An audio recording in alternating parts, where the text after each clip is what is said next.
गणपती बाप्पा मोरया, मंगलमूर्ती मोरया।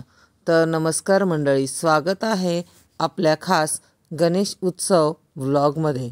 हा क्षण प्रत्येकासाठी खास असतो। घरात बाप्पा आल्यावर घरातलं वातावरणच बदलतं।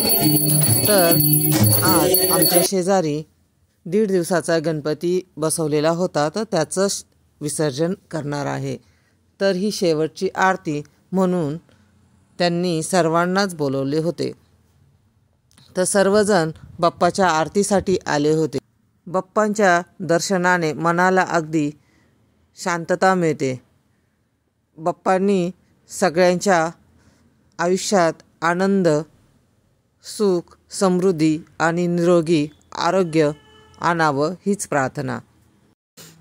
बाप्पांच्या आगमनाने मन अगदी प्रसन्न होतं, पण निरोप देताना मात्र मन खूप जड होतं आणि जड अंतकरणाने आज आपण बाप्पांना निरोप देऊया आणि पुढच्या वर्षी लवकर या। आणि आजचा व्लॉग तुम्हाला कसा वाटला ते सांगायला विसरू नका। चला तर मग आज आपण गणपती बाप्पा यांना निरोप देऊया आणि काही चुकलं असेल तर गणपती बाप्पा आम्हाला माफ करा। तर भेटूया आपण नेक्स्ट ब्लॉगमध्ये। असेच नवनवीन व्हिडिओ पाहण्यासाठी लाईक, शेअर, सबस्क्राईब करा।